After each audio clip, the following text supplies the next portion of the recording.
This is Anthony Gignac, and for over 30 years, he convinced the world he was a Saudi prince. Not a discount store prince. Not a my mom calls me her little prince. A real member of the House of Saud. Huh? With all the royal drama, bodyguards, and gold-plated nonsense you can imagine. And the wildest part? He pulled it off for decades, starting at just 17. 17. I was still figuring out how to use deodorant at that age. Let's roll back to the 80s, when shoulder pads were big, and so were Anthony's lies. Crazy, right? Anthony wasn't born into royalty. He was born in Colombia, adopted by a family in Michigan, which, spoiler alert, is about as far from Riyadh as you can get. But Anthony wanted more than snow and suburbia. He wanted status, respect, and apparently unlimited room service. So he did what any normal teenager would do, if that teenager had zero shame and a halfway decent printer. He became Prince Khalid bin Al Saud. Yep, just like that. Boom. Instant royalty. Because apparently, you can just do that. Being a prince isn't just about the title. You need the look. Anthony nailed it. Expensive-looking robes, a dramatic accent, and the kind of confidence that makes hotel managers sweat. He'd flash fake diplomatic ID like they were VIP passes to a Beyoncé concert. And it worked. Doors opened, red carpets rolled out, and Anthony stepped into the royal life, minus the actual royal bloodline part. But, seriously, how is this a thing? Hotels gave him penthouses. Airlines bumped him to first class. Stores handed over jewelry on royal credit. And Anthony, he charged it all to imaginary royal accounts in Saudi Arabia. You can't make this shit up! The bills would pile up, the payments would never come, and the so-called prince would vanish faster than your paycheck on a Friday. Imagine being that bold. Actually, don't. It's illegal. Of course, he got caught. Several times. But here's the thing. Each arrest was basically a coffee break.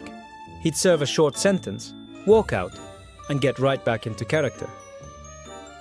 For Anthony, jail wasn't punishment. It was just a costume change between scams. And that's insane. The fake prince was about to target the ultimate prize, billionaires. Because apparently, if you're gonna lie, you might as well lie to people with private jets. Makes sense, I think. Coming up, how Anthony Gignac turned 5-star hotels into his personal palaces without paying a single bill. And no, this isn't some new Airbnb hack. I checked. Anthony Gignac didn't just want to live like a prince. He wanted to check in like one. Presidential suites, private chauffeurs. He never paid, not once. The man basically treated 5-star hotels like free Airbnbs, except without the cleaning fee. Let's check in, literally. Anthony knew the golden rule of luxury service. Look rich, and they'll never ask questions. He'd roll up in a rented Bentley or Rolls-Royce, sometimes even with fake diplomatic plates. Step out in flowing robes or a custom suit, sunglasses worth more than your car. Allegedly. Crazy thing. Hotel staff would actually whisper to each other, "The prince has arrived." And he'd be like, "Yes, the prince. That's me." Anthony never just booked a room. Oh no, he made an entrance. He'd request fresh flowers every day, an in-suite chef, and a security detail posted outside his door, which was usually just a friend in sunglasses scrolling Instagram. And of course, he wanted an open line of credit.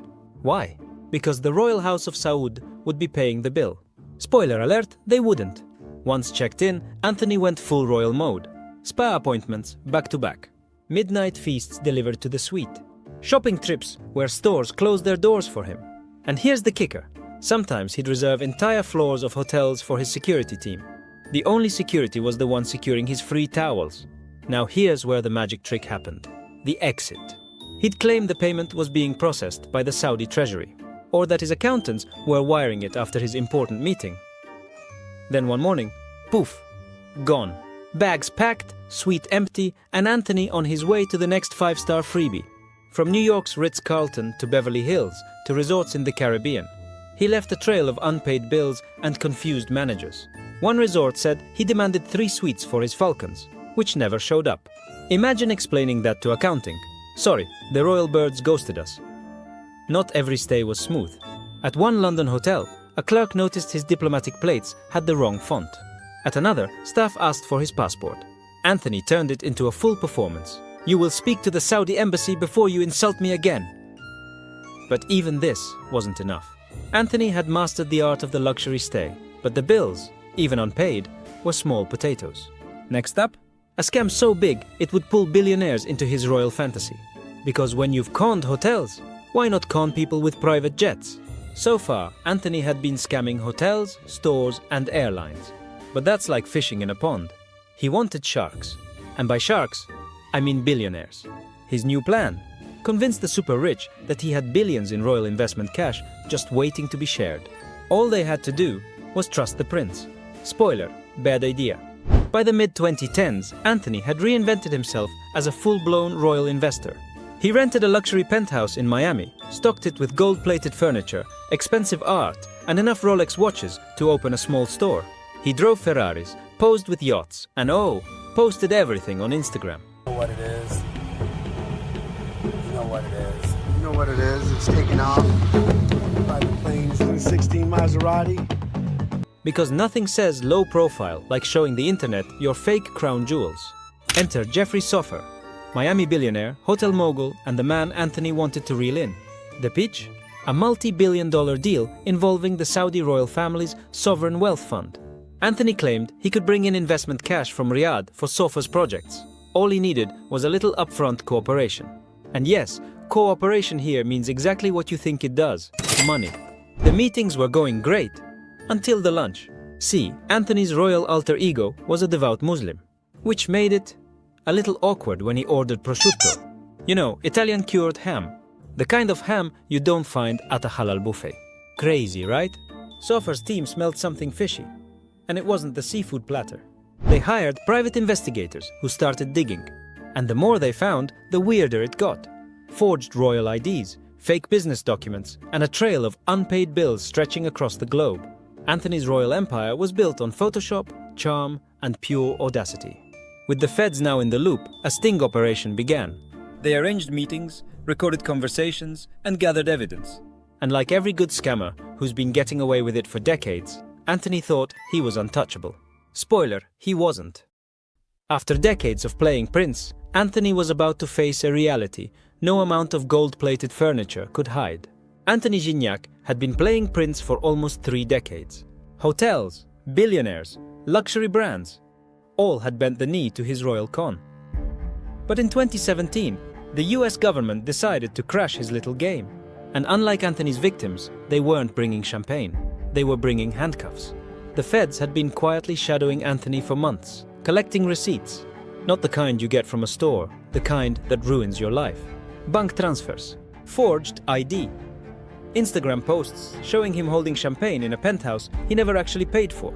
And my personal favorite, voice recordings where he introduces himself as, wait for it, His Royal Highness, Prince Khalid bin Al Saud. Crazy, right? The man committed identity theft on an entire bloodline. They needed one final piece, a direct request for money under the guise of his fake title. So they set up another business meeting with their billionaire bait. Picture this: Anthony, in a tailored suit, smelling like a duty-free perfume aisle, walking into a luxury hotel suite where the FBI was literally on the other side of the wall. This is the part of the movie where the audience yells, "Don't go in there!" But he went in there. Halfway through the meeting, Anthony asked for a $50 million commitment fee to unlock investment funds from Saudi Arabia. It's the kind of thing only 2 types of people say: actual Saudi royals and conmen with expired Neiman Marcus credit cards. That was it. The FBI had their golden ticket. And not the Willy Wonka kind. The kind that comes with a court date. November 2017. Anthony pulls up to his Miami apartment in a white Ferrari, probably blasting Pitbull. As he steps out, agents in bulletproof vests surround him. Now, most people in that situation raise their hands and comply. Anthony? He apparently tried to talk his way out, explaining he was a misunderstood diplomat. Yeah, the FBI loves that one. Spoiler, they did not let him finish his cocktail. The trial was pure theater. Prosecutors laid out decades of scams, fake royal seals, bogus investment pitches, unpaid luxury tabs, and more fake accents than a bad Netflix drama. One witness said Anthony lived in a world where every day was like the opening scene of Crazy Rich Asians, except the money wasn't his. The defense argued he was simply role-playing and meant no harm. Role-playing? My guy, this isn't Dungeons and Dragons. You don't get to scam someone out of $8 million and call it improv. The jury took less than a day. Verdict: guilty. Fraud, impersonating a foreign official, identity theft, conspiracy. basically the legal equivalent of ordering the entire menu. The judge called Anthony's crimes breathtaking in scope and gall, which is court speak for, bro, you were doing too much. Sentence: 18 years in federal prison. The media had a field day. Headlines called him the fake Prince of Miami, royal pain, and my personal favorite, crownless and clueless. And while Anthony started serving time, investigators began linking him to even more international scams. This man was like the Marvel Cinematic Universe of fraud. Just when you think the story's over, another plot twist drops. But prison didn't stop Anthony. From behind bars, he was already cooking up new schemes, sending letters, making calls, and charming anyone who'd listen. Because when you've spent your whole life pretending to be royalty, you don't stop just because the kingdom now has bars on the windows. The prison gates clanged shut behind Anthony Gignac in 2018, but for a man who had spent 30 years conning the world, you'd think that was the end of the movie. Nope. This was just the credits rolling, with a post-credit scene you didn't see coming. Anthony was given 18 years in federal prison, the kind of sentence that even Netflix would think is a bit long. His empire of lies was over. No more luxury hotels, no more private jets, no more Instagram flexing in borrowed Rolexes. For the first time in decades, Anthony had no stage to play on, just a cell. What makes Gignac different from your average con artist isn't just the scale, it's the audacity. He didn't just scam wealthy businessmen, he convinced world-class lawyers, luxury brands, and even seasoned diplomats to treat him like a royal. He turned identity theft into performance art, an art form built on fraud, fake titles, and fabricated family crests. Even behind bars, investigators kept discovering more. Deals in foreign countries, fake oil investment pitches, and even links to scams targeting high-net-worth individuals overseas. The man was like a Netflix show that kept getting renewed against all odds. Except this time, the episodes were court cases. Anthony knew his target market, the ultra-wealthy. These people live in a bubble where meeting a Saudi prince isn't out of the ordinary. He understood the psychology of greed and prestige. If you made someone believe you could bring them access to billions in oil money, they'd excuse all the red flags. Fake prince or not, Anthony knew that ego is a conman's best friend. In 2019, as the last of his appeals failed, Anthony was transferred to a high-security federal prison. And this time, there were no luxury amenities, no Ferraris, no penthouse suites. Just a steel bunk, prison food, and a number instead of a royal title. The man who once demanded $50 million over lunch was now earning cents per hour in prison work detail. Talk about a plot twist. Some say Anthony is still scheming from inside, charming guards, befriending fellow inmates, and maybe even laying the foundation for his next con when he gets out. But whether that's true or just prison gossip, one thing is certain. Anthony Gignac will go down in history as one of the most shameless, creative, and dangerously convincing scammers of the 21st century. And here's the thing. Scammers like Anthony might be rare, but online scams are everywhere. They may not come wearing a crown, but they'll come for your bank account, your business, or even your identity. That's where Telerist comes in, a cybersecurity company that uses AI to detect and block scams before they reach you. Whether it's phishing, investment fraud, or social engineering, Telerist keeps you safe so you don't end up on the wrong side of a story like this. Visit Telerist.com to see how AI can be your personal scam bodyguard.